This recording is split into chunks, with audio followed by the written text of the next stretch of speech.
Hi, I'm Nick. And I'm Chelsea. And welcome to Nick and Chelsea's Gen Excellent Adventure, where we chronicle 50-something parents of a 5-year-old as we move from the USA to the UAE. You can also follow our journey on our Instagram page, Nick Chels Gen Excellent Adventure, or type in the name of this podcast. If you have any questions or subjects you'd like us to address, go ahead and send them through our Instagram page. And believe it or not, we'd actually love to build our following. And in today's episode number 13, the main thing we're going to talk about is our experiences with musical theater here in Dubai. And specifically, as you can tell by the name of this episode, our trip to go see Grease at Dubai Opera House. Grease is the word. Okay, and let's just talk about the fact that we're at episode 13. That's hard to believe. I mean, we did not think we'd make it to episode 10. Well, we hoped we would. Mm-hmm. But now we're at 13. You know, some people think 13 is lucky. Really? That's since it's Halloween time. I think that there's plenty of people who think 13 is kind of unlucky. Is 13 the one that Taylor Swift, is it her lucky number?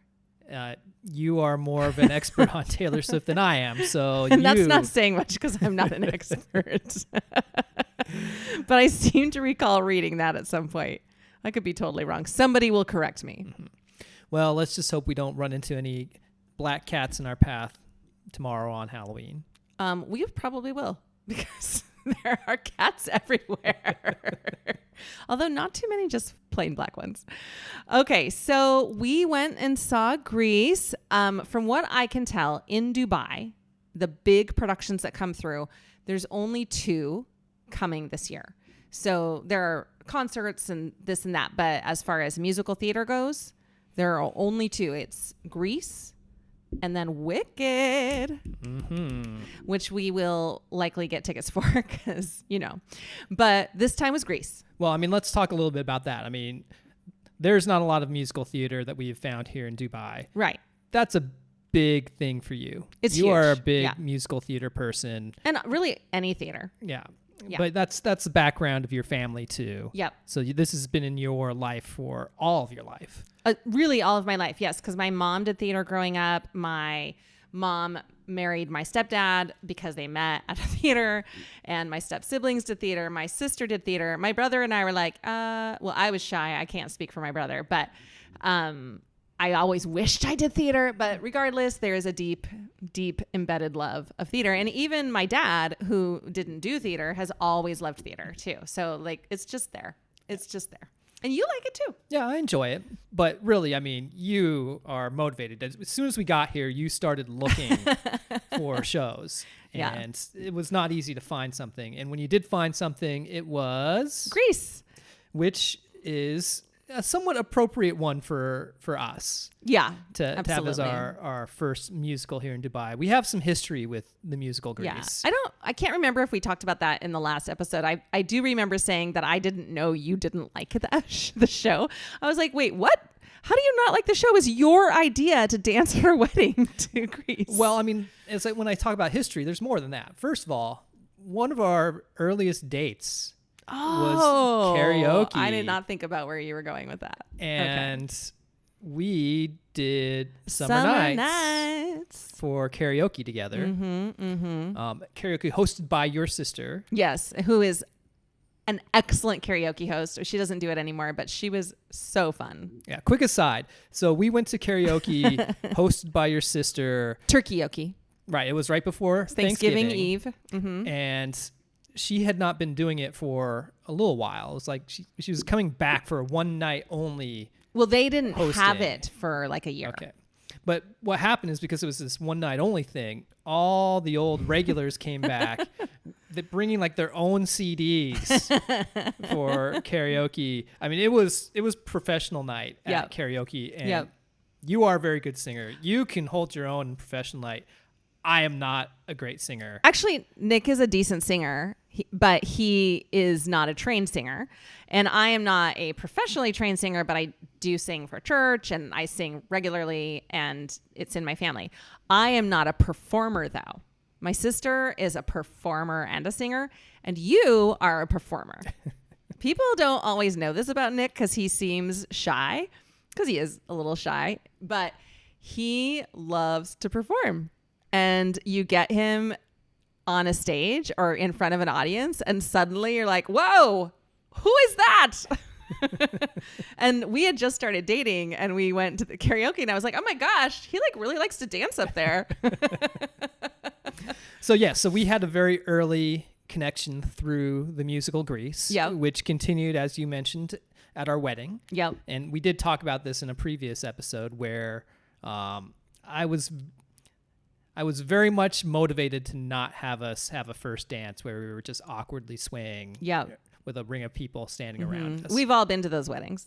And so we had a choreographed first dance to You're the One That I Want. Yeah. So we kind of bookended the musical. And just to be clear, I was completely fine with the awkward swaying. It's never bothered me, but it was fun. It was a fun project. My cousin's now ex-wife was the choreographer, and she watched the movie and pieced together different dance scenes and created like really a super fun and beautiful experience. Now, we did a lot of rehearsals, and I would make Nick so frustrated because my inhibitions around dancing in front of people really came out. And he's very good at being big with his expression in dance. And you've taken dance classes and you enjoy that a lot. I am like, oh my gosh, I'm so bad at this. And then I want to do it even less. But in the end, you were still better than I was, 100%. But I think we pulled it off. Oh yeah, as a team. We have some great photos of that. Yeah, really good photos. Yeah. We don't have the best video, unfortunately, but there is some video out there. And my mom was saying, wait, has T seen you guys do this dance? And I was like, oh my gosh, we have not shown our child us dancing. I think he would really get a kick out of this.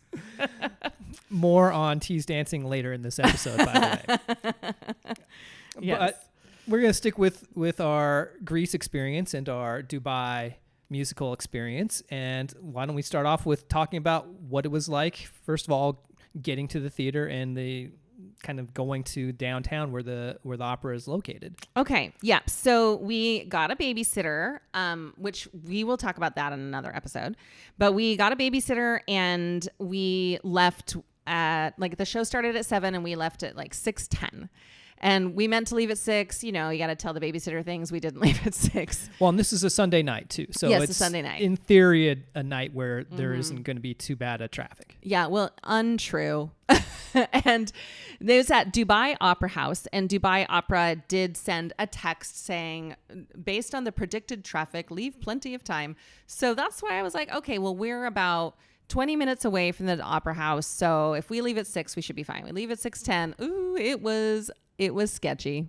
Well, especially since we weren't exactly sure where we were going to park. Right. And when you don't know what you're doing, like we went to a fair amount of theater in Seattle and we knew where to park, where the cheap parking was. We knew how early we needed to get there. Really not that early because the cheap parking was very close to the theater. And this was a whole thing. We were like, oh my gosh, this is hard not knowing what we're doing. And then it turns out there's a whole crowd of people probably going to the Opera House and you're trying to follow Waze and you're like, oh, more than 2 lanes, turn left, shoot. Am I in the right left lane? It was a whole thing. Well, and when you add in the fact that the traffic lights are much longer here. Much longer. And so you're sitting there at the red light for like 2 minutes. Yeah, going, oh my gosh. When is this going to turn? Are we going to get through it when it's our turn? Mm-hmm. All of this stuff. So it was a little white knuckling. Yeah, and you were driving and you were like, argh! But we did make it. It was helpful. It was confusing because there's parking for the opera, and the opera parking is 70 dirhams, which is a lot. And that's roughly $18 or so. Yeah, but that's a lot for Dubai for parking, because normally you might pay 6 dirhams an hour for a couple hours. Yeah. Anyway, 70 dirhams is a lot for parking. It's underground parking. They tell you where to enter in the text that they send you, which was helpful. So they're like, just pass the hashtag for Dubai Opera. And I was like, huh? But we saw it. And there is parking. And so you go into this underground parking. And it said, you can go to this level. And then it's 70 dirhams to park for the opera parking. And that was unclear. But basically, we started into the opera parking, saw the security guards and said, how much is how much is the area we're just leaving? And they were like, oh, that's free. And we were like, oh, we don't need the opera parking then. So they let us just turn around and go through and park in the free parking, which everybody knew. We just didn't. Yeah, there were not a lot of cars in the opera specific parking lot. Because why would you pay for that when you can walk 10 extra steps and get it for free? So anyway, that was nice to have free parking, which you wouldn't get at home. And the opera house itself. Well, I mean, first of all, let's talk about the drive-in and just what it looked like there in downtown Dubai, because we are right in smack in the middle of downtown there at the Opera House. You are driving right next to the Burj Khalifa. Yep. And they've got it lit up. Yeah, and they have this very big holiday feeling there. Like white sculpture sign that says #Dubai Opera. But it's really kind of cute and nice. Well, and then they have the roads, they have the trees and the medians all lit up. Yeah, these palm trees. It felt almost Christmas-like. It did. It felt festive in a downtown like you get at home or any other place. Yeah, it was really nice. You started to feel the energy of the city, and I love a city. We hardly go to the city right now, but I've always enjoyed a city. You enjoy going into the city. Yeah. One thing I'll talk about is when we got out, and we were in front of the opera house and we're getting to walk in, and you're looking up and around and you see all the tall buildings around you. I didn't really understand just how tall all the other buildings in Dubai were, because the Burj is tall. I mean, it's the tallest building in the world. And it's much taller than all the other buildings. But when you're standing down there below all the other buildings and look up and you're like, these are all taller than any building in Seattle. And there's some tall buildings in Seattle. They? I think so. Huh. We should look that up. Yeah, it's a tall city. Basically that is the city. Tall buildings. Yeah. You don't have a lot of short ones. And our building feels short in comparison because we're at 12 floors. And just so you know, all those semi-tall buildings, I guess I'll call them, because they're not the Burj Khalifa, they're right in downtown. They all have the Amar. Oh yeah, Amar brand is on it. A development property or development company. So they own 3/4 of Dubai. It feels like the big malls, the small malls. The opera house. Yeah, everything is owned by Emar. It seems like. I know there are other companies that own buildings, but it does seem like Emar develops the majority of Dubai. So downtown was beautiful, what we saw of it. Yeah, and it made me, at least, and I think you too, like want to come and do more and experience it. And your parents are coming soon, and they said, for your birthday, you can go out. We'll babysit T. And I was like, ooh, let's go downtown. This is exciting.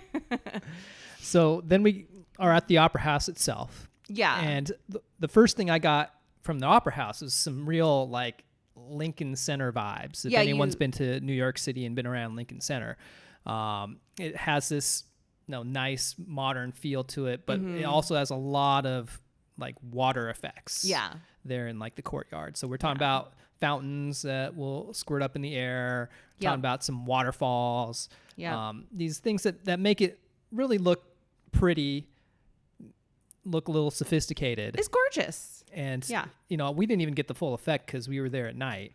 Yeah.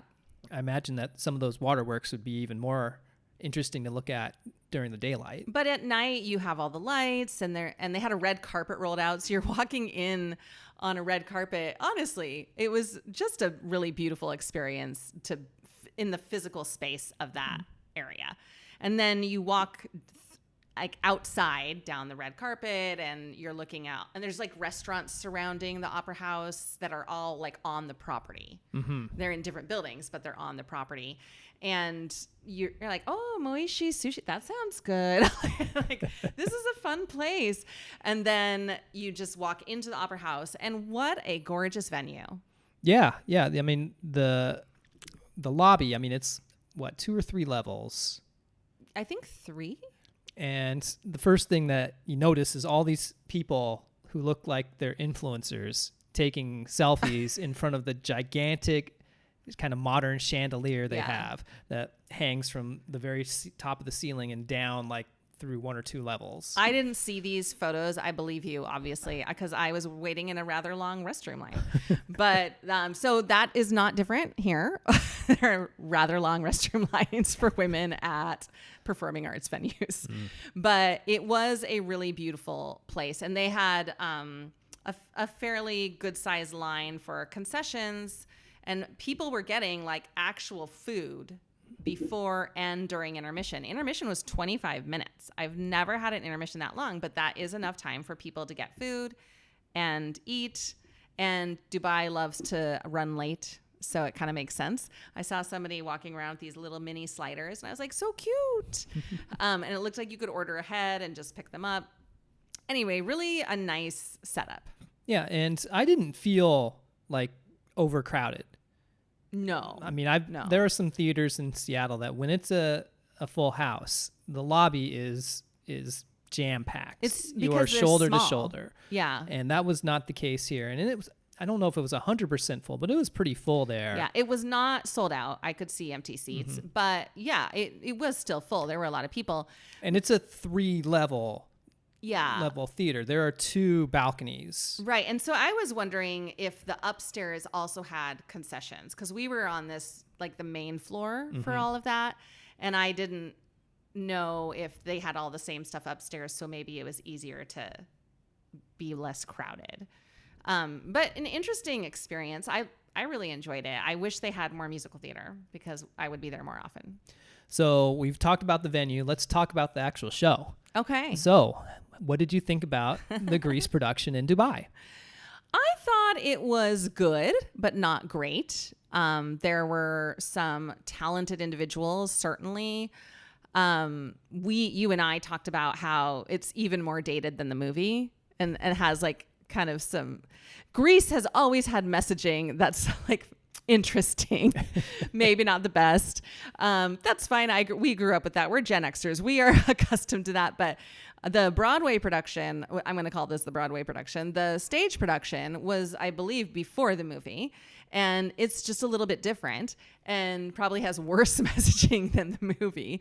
So I felt like I enjoyed going. I'm glad we went. It was not the best show I've seen. I've seen better shows for sure, but I'm still glad we went. And the dancing was fantastic. Great dancing. So this was a company from London. We never saw a program. Well, that's one thing I was going to bring up. There are no playbills. Yeah. It was not like what we experience in the U.S. Yep. Wherever we've gone, whether it's in Seattle or New York or wherever, you get a little program. Yeah, and maybe somebody who lives in Dubai, who by some crazy chance is listening to this, could tell me if I just missed something. Because when I bought the tickets online, I was looking like, where is this production from? And I could not find anything, but maybe I missed something. Anyway, but we sat next to some really nice people, and she said, oh, no, they come from London. Okay. Oh, all right. okay. Okay, because I didn't see anyone else with any playbill or anything like that either. It's not like we missed where they were handing them out. No, nobody had them. Yeah, so it would be nice to have a playbill. I like to read those, and I like to read the bios of the cast, and I think that's always nice. We like to see how many people have been extras in shows like The Good Wife. Though we might be dating ourselves. There might be another show now. That was 2017. That's what we used to look for. Yeah, so now we'd have to find another show. What is the show that every Broadway actor or actress now has a little cameo appearance on? I don't know. Well, if anybody has any ideas, though, let us know. There's so many shows now. But that used to be The Good Wife that we were looking for. Anyway, it's nice to kind of honor the people who were in the cast, and without a playbill, we couldn't do it. So that was kind of a bummer. But what did you think overall? Yeah, I thought that there were some sound issue moments. The guys, a couple of them in particular, it was less, I'm not sure if it was, their voices or if it was just like their mics weren't turned up loud enough, because it became a little bit hard to hear them from time to time. But otherwise, yeah, like you said, the dancing was really, really good. I'm not a huge fan of the musical itself. Right. But it was fun. The music is fun. The music is so fun. And there's definitely moments where it's like, if it were a little different circumstances, if I felt a little more at home where you would have thought about joining in a little bit. Yeah. And it didn't seem like that was the thing. And normally we wouldn't do that at a Broadway show at home either. They did say sing along at the end. Like at the end, they were like, now you can take photos and videos and hashtag and this and that. They let you do that then. And not everybody did. I was surprised that more people didn't stand up. But also, Grease is not as well known here. So I think some people go just to go. They don't know the show. Mm-hmm. So let's see. What else about the musical? We mostly covered the musical. Yeah. I think what I am really looking forward to Wicked. You've never seen it. You've seen the first movie. Yeah. So you're going to know the story by the time the show comes. But the music is so good. The show is so good. It might not be, maybe it'll be Grease level, but I just think it's a more modern show in general. So like at the very least, you'll enjoy the story. And when is that show coming to I town? think it's like January, February for a couple weeks. So I need to get tickets pretty quick. Okay. So what we do know is that we'll probably have seen part 2 of the movie before. Exactly. So you will know this it. comes out. You'll know it. So our experience at Greece kind of dovetails into our next topic. Mm-hmm. And that is the update on my networking / job situation. Yeah, we have a weekly update on this. So the reason why it dovetails into that is that we talked a little bit about how we were sitting next to some people there at the show. And super nice people. It was this family from Canada. Mm-hmm. And you were sitting next to the wife mm-hmm. and started up a conversation. And I was sitting there as well, sort of also involved in it. And they turned out to be from Calgary.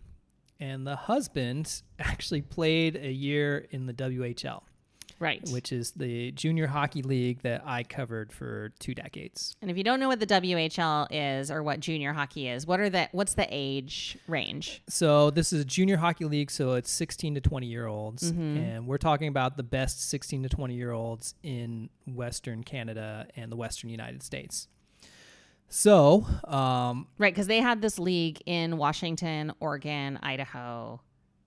Right, as well as... Well, Washington. There's teams in Washington, Oregon, and then the 4 western provinces in Canada. So not Idaho. Okay. BC, Alberta, Saskatchewan, and Manitoba. And so because of that, there was a reason to kind of start talking. And they ended up basically deciding to give me some contacts. It was amazing. Like, I'm talking to the wife, and their 2 kids are there too. And these people were our generation. Like, we're 51, they're 53, they're right there. And so, but their kids are older, of course, because we're the only people with kids our age or with kids our kids' age. Anyway, they immediately tried to help connect you. Like, she asked, "What do you do?" And you said, "I am still trying to figure it out." And then you told her that you used to be a sports reporter, and she was immediately like, that you covered hockey, I think, in there somewhere. And immediately she's like, "Meet my husband." Yeah. And then at intermission, he was like, "Come talk to me." Yeah. Immediately. I was like, oh, this is what Dubai networking is. It felt like a very Dubai moment there. Yeah, we haven't had that. Yeah. But we hear about it. Mm-hmm. And then it was really so generous. It was so generous. And what he did is he gave me some contact information for people who work at the Coca-Cola Arena, which mm-hmm. is the main arena here in Dubai. It's the 17,000 seat arena where they have big concerts when they come to town. They have their EuroLeague basketball team is based there. And so I am now sort of in the process of trying to connect with these 2 individuals that this person who met me at Greece got me in contact with. That's so nice. Yeah. So great. And then you also, of your own initiative, had another meeting this week. Yes. So, of course, my background is in sports writing, and a lot of that is in ice hockey. And lo and behold, they actually have an ice hockey league here in the UAE, mm-hmm. the Emirates Ice Hockey League. And I have, over the course of the couple of months that we've been here, tried to get in contact with where I can. It's not easy finding contact information for this league or for the teams in the league, but I did send some, automated sort of Fill out the contact form. Yeah, on the website a couple of times. And this last time I actually got a response. And what's the team name? This is the Dubai Mighty Camels. Love it. And so the manager and coach of the team actually reached out to me, and we've been in contact. He had me come out to a game. Which is so cool. Which the home rink for the 3 Dubai-based teams is at Dubai Mall. Yeah, and Dubai Mall is just gigantic. Like we've only been there one other time, so we saw just a tiny bit of it. But the hockey rink is, I think, right in the middle. Maybe. Actually, we don't know. You know what? It happens to be very close to where I parked, so that's one of the only things I'd seen in the mall. I mean, there's so many things. I mean, that's where the big aquarium is at Dubai Mall. I mean, there's just. There is a Chinatown in Dubai Mall. I think that is where Chinatown is. It's in the mall. Yeah. Anyway, it's insanely big. But the hockey rink is open, so you can get tickets. I don't know if you even need tickets. Oh, really? You can just go in? I've just kind of walked in. Oh, interesting. You need to pay if you're going to skate, like at the open skates or something. Okay, yeah. But I don't know that they actually charged anything to get into where the actual seating is for the game, because the seating is on one side of the rink, and then on the other side of the rink is the concourses. And so one of the fun things that happened is I'm sitting there in one of the seats during the game, and there are people leaning up against the rail on 3 levels. That's so cool. On the other side of the ice, just kind of watching the game from the mall.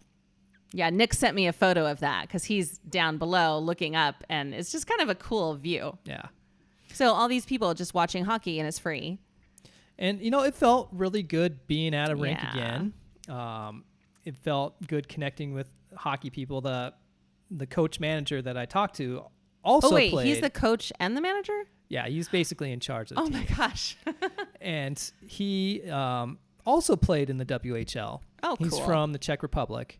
Wow. And right, because people might not know this, the WHL recruits from all over, and they're basically a launching ground to NHL or NCAA. Well, now NCAA, but mainly the NHL. I mean, everyone in the WHL has got the goal of someday playing in the NHL. Okay. And so his 1 year in the WHL happened to be my first year as a beat writer in the league. Wow. So we could talk about his team a little bit. That's so cool. Did you know his name? Kinda. Okay. He wasn't like a major player in the league or anything like that. But he did play for the team that ended up winning the Memorial Cup that year. So we got to talk about some of his very famous in the hockey world teammates that were on that team in Kelowna. Wow.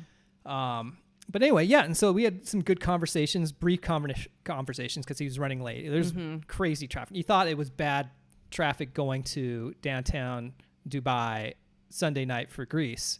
It was twice as bad on Monday night. Yeah, you were going right during rush hour. I was telling you to leave at 5:45. When did you actually leave?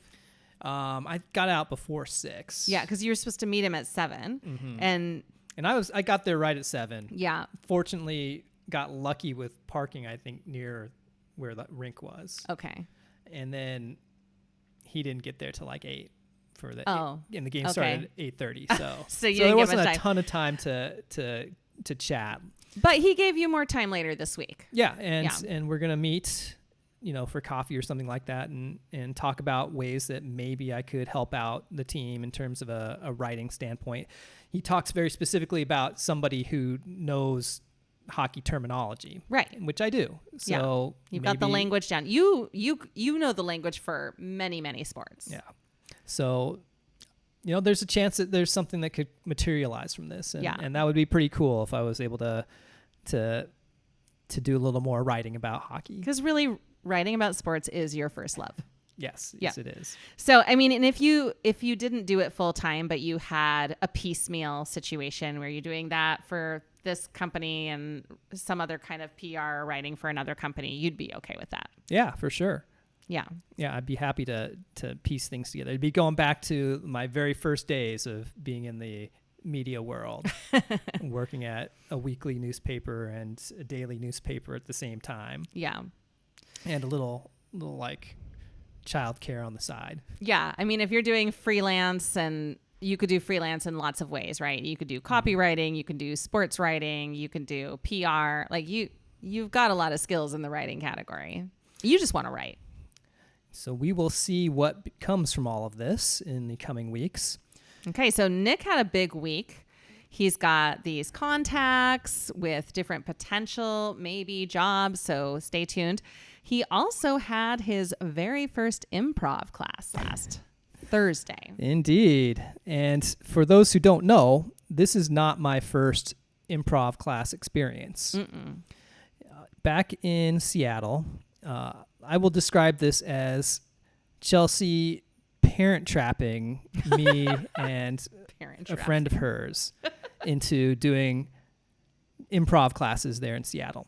She totally did I'll bet you he will do it with you if you do this, to both of us. And so managed to get us both roped into this by telling us that the other one was going to do it with us. I make no apologies for manipulating you both. You loved the experience. You would never have done it without the other. Oh, I mean, the idea of improv classes and me, it doesn't make any sense at all. It makes perfect sense. That is not true. I went over and over how much you like to perform earlier. But I am a think before acting person. Oh, and wasn't that the reason I wanted you to do it? Well, it was, yeah. I mean, I think you had a little bit of that in both of our minds. It was perfect. And you guys had a great time. And because of that, I mean, you looked this up before we ever got here. I did, because you liked it. So I was like, well, let's just see if they have improv classes in Dubai. Oh, lo and behold, they do. As everything, they're not cheap, but it's at a place called Courtyard Playhouse. And that is a fairly respected company. A lot of people know about it, and they seem to do good work. Well, let me tell you a little bit about the Courtyard Playhouse. Yeah. It's this theater that is, I think it's dedicated 100% to improv. They also have like acting classes for kids and such, but for adults, it does seem to be improv oriented. And it's this cute little theater in Alcuz, which is an industrial part of town. And it is an industrial part of town where the theater is. I mean, there are warehouses around it. You are driving on a street with big trucks. Yeah. There's warehouses all over Alcuz with little pockets of cute artsy areas.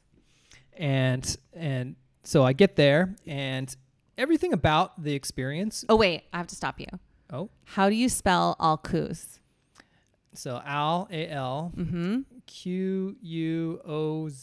Yeah, so not how it sounds. I just wanted to point that out. Okay, moving on. And so I walk in, and it was very familiar. It was essentially the same format, the same exercises, the same emphases as the classes that I took back in the US. Yeah. The main difference is that I was the one with the accent here.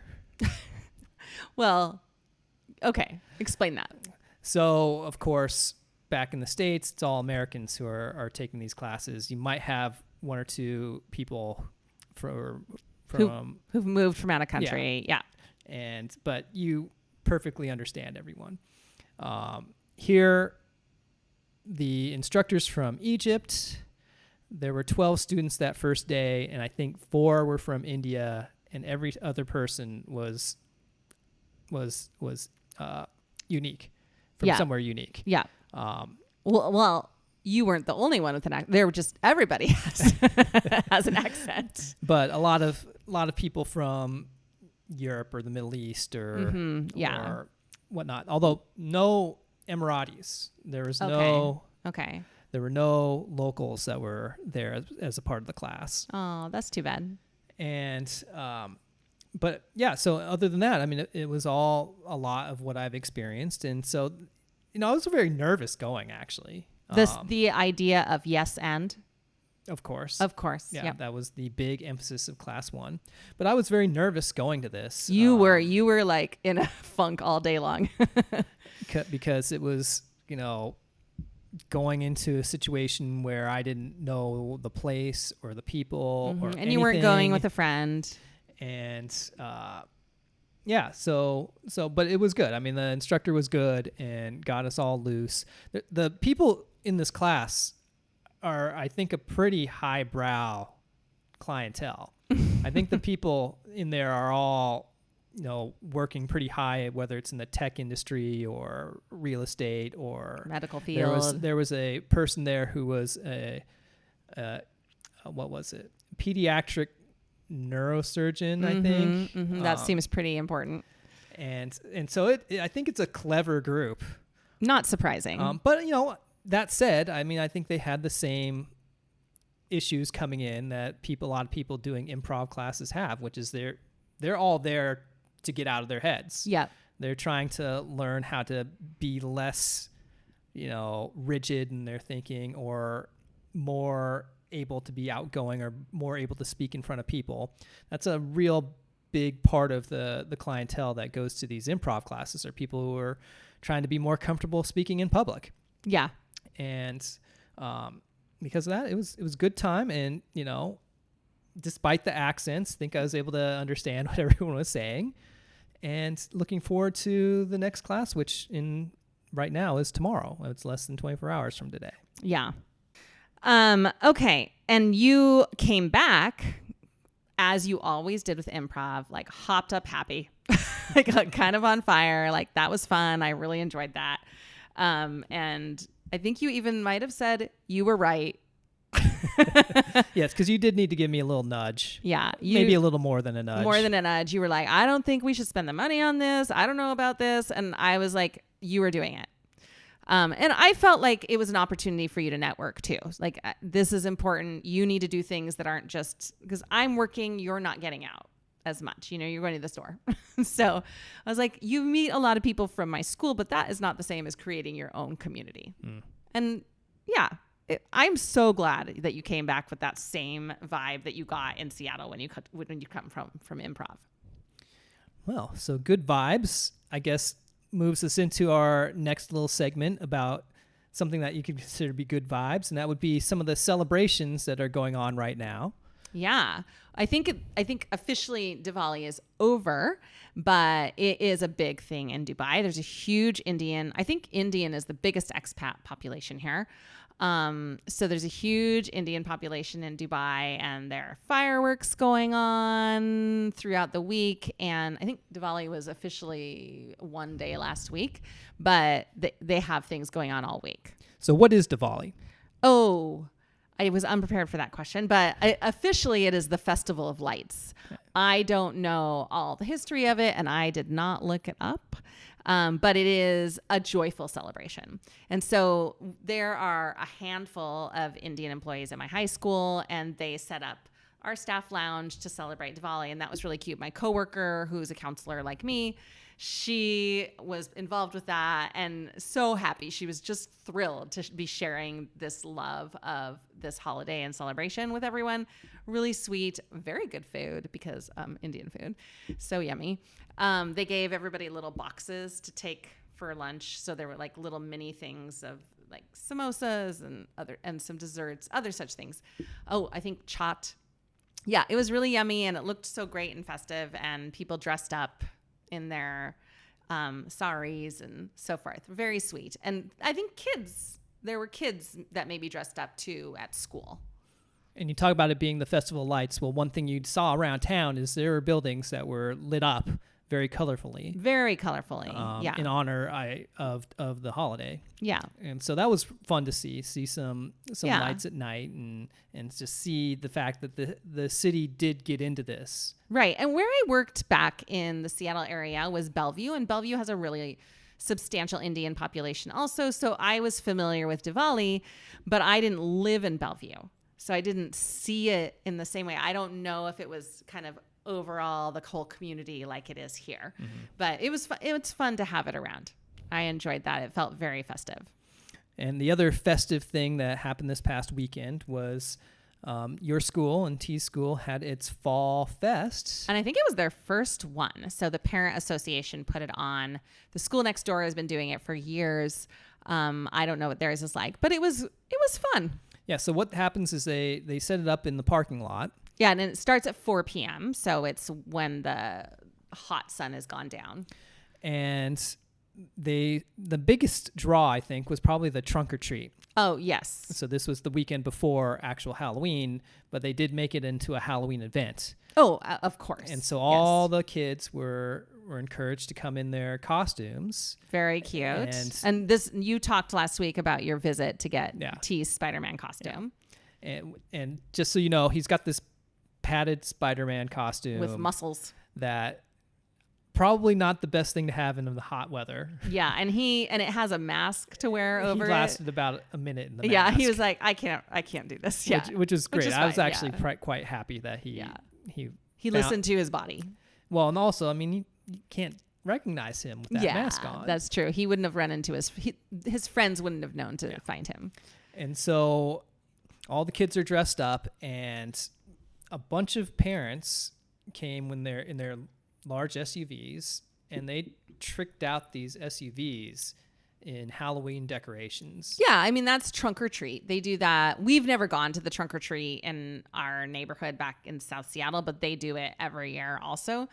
And this is like a common theme. But I haven't actually seen it. It was really fun to see it. Like, I knew this was a thing, but I've never seen it. And some of these parents went crazy. I think the Starbucks one was my favorite. I think it won. And it won. Yeah, because they did a contest for the trunk or treat. They did a contest for the costumes. They did a dance contest. So the Starbucks car, they set that up to be a drive-through, a Starbucks drive-through. It was so cute. And the parents were dressed up as they had aprons, as baristas. Yeah, they'd cut out the logo. And the kids were dressed up as Starbucks to-go coffee cups. So cute. So years and years ago, when I lived back in Boston and was in my 20s, Christy, my friend, and I were roommates, and we hosted a couple Halloween parties. And one year I went as a Frappuccino and my friend Shira, who's super creative, she created this whole costume for me. And so I was like transported back into my really fun 20s, seeing that trunk or treat, seeing that particular trunk. I was like, this is great. And so T found several of his classmates Yep. and got to run around with some of them for a while. That was so while fun. He was trick-or-treating, or they also had a lot of craft booths Yep. or activity booths. Yep. And they also had food there. They had it wasn't food trucks, but it was food booths, kind of a truck. Yeah. It was like basically fair style. Yeah. Like if you go to a bite or a taste of a city or any kind of festival, it was like that. And one of them they didn't have that many. They had a coffee stand, and I don't know if that had food. And then they had a burger stand, and then they had some kind of to-go items. But the burger stand, I waited in line a long time. And when I got up to the front, I told them what I wanted from the menu, and they handed it right to me. And I was like, what? Why did it take so long then? He was like, because everybody wants to special order. He's like, thanks for not special ordering. I could give it right to you. I was like, I should have asked for this 20 minutes ago. But anyway, it was really good. The burger was really good. I got 3 of them, and we even waited to eat them for like 20 minutes. And I think because it wasn't cold, they stayed warm and yummy, right? Yeah, it was yummy. I would say that they reminded me a little bit of Dick's Burgers. But better. Come on now. The meat was better. I have an emotional attachment. So for those who don't know, Dick's is a very popular burger chain in the city of Seattle. Yeah. And those of us who grew up there are very loyal to Dick's. Well, I am not as loyal to Dick's, but my mom. Yeah, but you grew up on the east side. Well, my mom is loyal to Dick's. She also grew up on the east side. When we were kids growing up, there was no Dick's over on the east side. No, but there was when my mom was a kid. So they had it in Bellevue, but then they took it away. But that explains why maybe you don't have the loyalty that I do. Well, I went to Dick's because my mom has always loved it. So when we'd go into the city, we'd go to Dick's. But yeah, I just don't think it's as good. I will never think that American cheese is as good as cheddar. It's just how it is. But yes, you are very loyal. And in fact, you're so loyal that almost every year at Christmas, my mom gets you Dick's coupons to use. And they are used. You love them. So it reminded you of that, but it was in fact better. Okay, so one other thing at Fall Fest, getting back to the subject, they had a stage with a DJ. Yes. And they played a lot of music, a lot of very loud music. For a couple hours. And T was a dancing machine. And he does love to dance. We know this. But it was fun.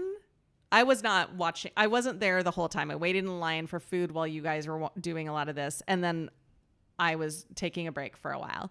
But to see T with peers dancing, like not inhibited, just dancing and loving it was really special. Yeah. We got to get this kid some performance opportunities. He is a ham. Well, kind of going into that, why don't we move into our final segment? Okay. Our Excellents and Boguses. Our weekly segment honoring Bill and Ted, of course. Because if I can start with my excellent, kind of piggybacks on this idea of T dancing a little bit. So my excellent would be the K-pop Demon Hunters. Yes. So we finally watched the movie. We're late to this party. We're late to the game. Yep. We finally watched the movie. I was home sick for a couple days, and on the second day I was like, you know what, let's watch K-pop Demon Hunters. I never want to watch it at night. We've heard about it for a long time. Our good friend Christy told us about it early on before we even left for Dubai, and we didn't watch it. Her kids are 8 and 12, so they're like key audience for that movie. Well, and then T saw it before us. Yeah, he shouldn't have, but he watched it in childcare. They are no longer showing it, I think, because I complained. But but because he's too young, he's 5, and he's an only child, so maybe a little overprotective. But he can get scared pretty easily. I was like, I don't need my kid to be having nightmares about demons. But he knows the movie, and he knows the music, and he loves it. I mean, we'll be out and about in public, and some store or business is playing a song from that movie, and he will instantly recognize it and start like singing along. Yeah. Well, first of all, kid loves a beat.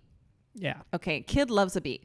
So they might not be watching the movie anymore at childcare, but I would bet they've watched music videos several times. So, because they do watch those at childcare too. So he does know the songs. He knew them before we knew them. And when Nick and I had watched the movie, and then I got the soundtrack, and now T is also requesting these songs on a regular basis. So early and throughout the summer, spring and summer, it was up a tip, up a tip, up a tip, up a tip, and now it is. Does he? You're my little soda pop, right. My soda pop. Yeah. That's what he's always doing. So that's the one he wants to hear. He's like, the Sacha boys are better than Huntrix. And Nick and I firmly disagree with that. But he is allowed to have his opinion. Well, and that's one of the things that makes this an excellent for me, is that the music's catchy. It's so catchy. I mean, it's fun to listen to. Yeah, it's auto-tuned like heck, but it is still catchy. I wouldn't say that we're real knowledgeable K-pop. Oh, we are 100% not knowledgeable. And so, I would call it a bit of a novelty to us. Yeah. Actually listening to K-pop, except that I don't know that I understand what makes it K-pop. I know. As opposed Welcome to pop. our age. Okay, so we are Gen Xers, and we do not understand how K-pop is K-pop, except for that it's Korean artists. Is it just pop, but it's Korean? Or is it different? We're confused. But anyway, somebody could probably fill us in on that. Probably any of my students, to be honest. Or at least at my last school, so many of my students listen to K-pop. But it is fun. Yeah. And it's refreshing because this was music that we didn't know. And so it was new music to us. And one thing I particularly have found since we've come here to Dubai is I've had a harder time really getting any new music, listening to new music, stuff that's new to me at least. Yeah. I was pretty good about doing that back in the States. Yeah. But just the figuring out the right way to do that here has been harder. Well, and so back in the States, Nick was a regular listener of KEXP. Well, and that's one thing that is been at least a little helpful here is that you can get KXP streaming archives. Right. So I've been able to listen to, prime time KEXP at non-prime times for Seattle time. So that's been kind of nice. It's been great. Yeah. Shout out to KXP. Love you guys. And glad I'm being able to get you a little bit some here in Dubai. But, for the most part, I don't feel like I'm able to consume or experience or have access to new music in the way that I could back in the States. Well, and part of this is that Nick for years has been getting CDs through the library, and that has introduced him to a lot of new music. And the CDs, even though we no longer had CD drives, he had this one like plug-in CD-ROM drive, and you would listen to new music that way. Yeah, I mean, it's a way of hearing a song that you like and then going, well, I'd like to hear more from this particular artist. And I think there is a shift to go back to more like stuff, not just streaming, but we don't really have that practical availability here. And for some reason, neither of us really think to go to YouTube to look up new music, because that's what the young people do. Yeah, I don't like that. I don't either. I'm not a big fan of going to YouTube to find new music.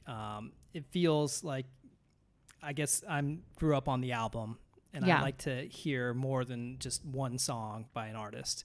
And I feel that YouTube, I know you can, get albums on YouTube too, but it feels like, from an algorithm standpoint, you end up, getting one song at a time. And that's not necessarily what I'm looking for. Right. Or if you get the whole album, you're getting commercials unless you pay for the other version of YouTube, which we are not doing. So yeah, we're not using it the way the younger people are. And we don't do Spotify either. That's, I think, another reason we don't hear as much new music is because we don't stream that way. Well, anyway, one last bit on KPop Demon Hunters. At Fall Fest, there were so many girls dressed up as members of Huntrix. Well, in particular, the Rumi. Yeah, the purple braid was everywhere. Yeah. So if you listen to K-pop, if you watch the movie, you know what we're talking about. I mentioned it to a friend on a walk tonight, and she had no idea what I was talking about. I was like, wait, what? Really? I thought I was behind. Fantastic. All right. Okay. Your excellent turn. All right. My excellent is not going to be quite as exciting, but I made a lentil soup that I used to make at home on a Sunday, and it felt so good to make a fall soup. And we've been doing these meal kits, which have been great, and they've been really tasty. But we didn't do them the last couple of weeks. And so we've been having to think more about what meals we're going to make. And I just had this kind of bee in my bonnet about getting ingredients to make a soup. And I was looking at my Pinterest page of recipes, and I went, okay, I need to find one that's already converted to, is it metric? To metric for a recipe, because I don't want to have to sit there and do that with every ingredient. And lo and behold, my lentil soup was done in both ways. So that's why I made it. Anyway, it was like a 3-hour process, but it's a vegetarian soup, and it felt healthy and it felt good, and I was very happy. Yeah, it was a nice little treat to have before going to Greece. That's right. And the babysitters got to eat some too. T eats it. Yeah, it was nice. Okay, so what is your bogus for the week? Okay, so my bogus is that I got a parking fine for when I was out at improv class. Yeah. And this was the first time that we'd gotten any sort of knowledge of an infraction. Yeah, we've wondered, have we gotten infractions and we just don't know? And the thing that really gets me about this one is that this is the first time I was able to get the RTA app to actually work on my phone. Yeah. So the RTA app is kind of an all-purpose transportation app here in Dubai. Yeah. Including paying for parking wherever you park. They got every parking area is labeled with a number, and when you park there, you just move the cursor to make sure that you get the right number, and then you can pay right there with your phone. Right. And I have not been able to get this to work. I think in large part because I didn't have an Emirates like credit card or debit card at that point. And it wouldn't take it. I would get frustrated. I'd spend 20 minutes trying to get it to work, wondering, am I getting fined big time from doing this? And and not knowing, and just eventually having to say, well, it didn't work. I guess that's just got a deal. Yeah. And the very first time I get it to actually work, get fined because I stayed longer than what I had put in for, because I didn't know exactly how long the class was going to go.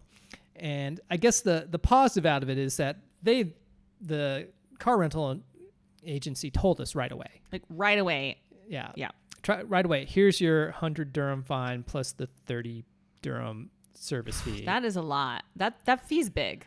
And so the silver lining is that I think that means we haven't been racking up infractions, because now we know they tell you right away. Right. And the first rental car company, we got 0 infractions, and we only paid tolls, and that they didn't charge us any extra fee for that. They just charged us for the toll itself. And so this time I have an educator discount with a different company, but they charge a fee for anything, including tolls. So it'll be interesting to see. We're paying less per month, but are we? The other company didn't have all those extra fees. So we'll see. Yeah. Well, it felt a little bit like you're not going to get nailed for parking unless you actually pay ahead of time. That's a little bit of your superstition right there. So next time I'll be adding an extra hour. Oh, absolutely. Add an extra hour. Yes. Because it's 6 dirhams an hour.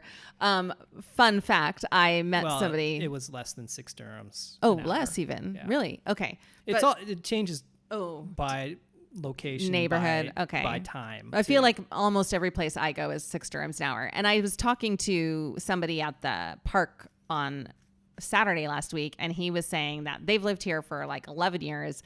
And he said there were 0 parking fees when I started living here. I mean, it's not been here that long. And I remember when they were just 2 dirhams an hour. And I was like, what?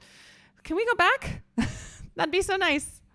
Anyway, you gotta, we learn to be careful, overshoot, if anything. All right. So anyway, Chelsea, what's your bogus? Oh, okay.